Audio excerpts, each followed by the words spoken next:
Good evening, board members and district leaders. I appreciate the opportunity to speak with you tonight about an issue that directly impacts every classroom and every teacher, every student in our district: curriculum and resource adoption.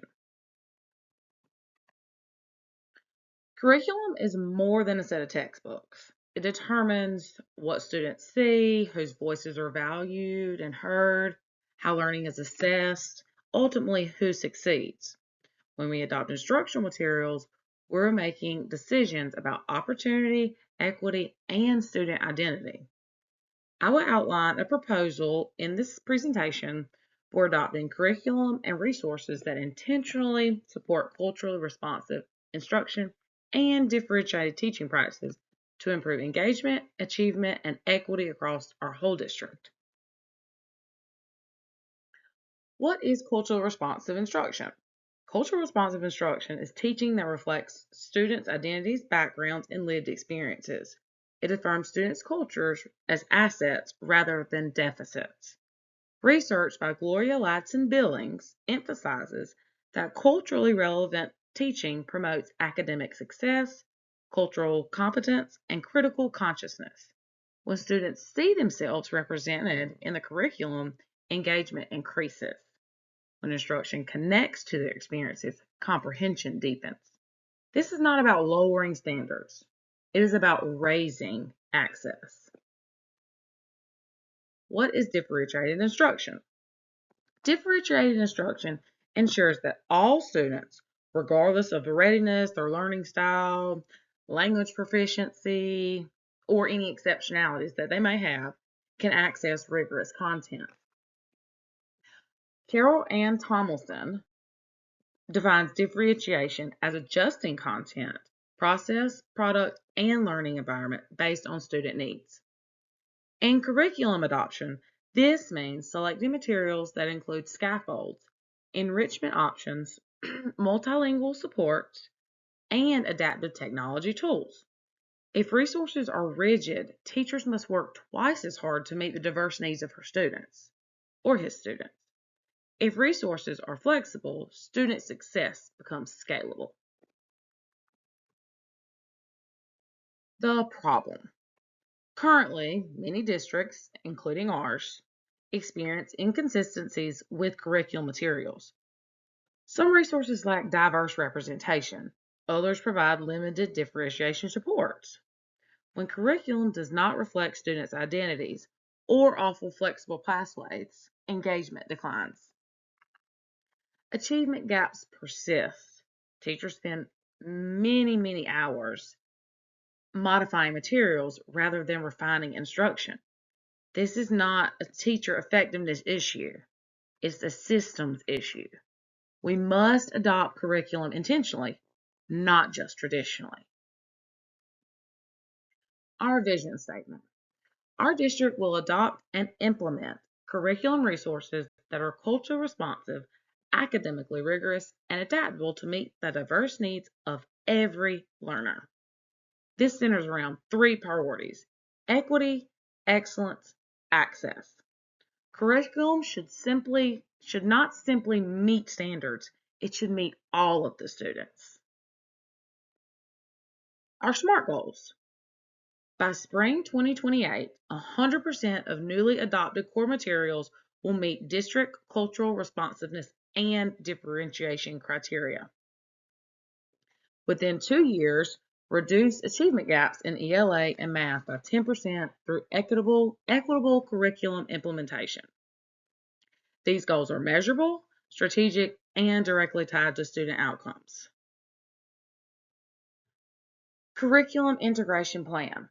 To achieve these goals, we will begin with an equity-centered adoption rubric. This rubric will evaluate representation of diverse voices, inclusions of differentiation supports, digital accessibility, standards alignment, and adaptability for intervention and enrichment. Adopted materials must include the built-in scaffolds, extension opportunities, multilingual supports, culturally diverse perspectives. Curriculum decisions must be intentional, transparent, and research formed. Our professional development plan. Adoption without training does not produce transformation. We will implement initial rollout training for all educators, quarterly professional development sessions, PLC integration for collaborative planning, and instructional coaching cycles to support implementation. Professional development will focus on how to effectively use adopted materials in culturally responsive and differentiated ways, not simply how to navigate a textbook. Teacher efficacy increases when educators feel supported, prepared, and heard. Our resource allocation. The proposal requires strategic resource allocation. Funding priorities should include updated diverse classroom libraries, adaptive digital platforms, multilingual materials and supports, planning stipends for teachers involved in adoption committees, and ongoing curriculum evaluation tools. Investment in curriculum is investment in outcomes. When we align our budget to our values, we reinforce commitment to our students. Community involvement. At this time, I would like to invite you to participate in a brief poll. Please consider this question. What should be prioritized in curriculum adoption? Academic rigor, cultural representation, differentiation supports, or D, all equally? I'll give you a second to do that. The truth is, meaningful impact requires all three. Rigor without access creates frustration. Representation without standards limits growth. Differentiation without coherence creates inconsistency. Balanced adoption ensures comprehensive success. Next, we have our evaluation plan. Accountability is essential. We will measure effectiveness using several things: student performance data, disaggregated subgroup analysis, teacher implementation surveys, student engagement surveys, and annual curriculum audits. This ensures the initiative remains data-driven and adaptable. We will not simply adopt and forget. We will adopt, monitor, refine, and improve. Next, we have our timeline.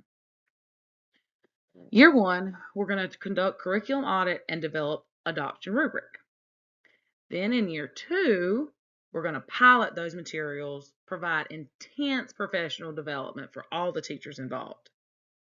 Year 3, we're going to do a full district-wide implementation. Annually, thereafter, we will review effectiveness, gather stakeholder feedback, and adjust it according to the feedback we receive. This phased approach presents rushed decisions and promotes sustainable change. Our last slide is our anticipated outcomes. Okay?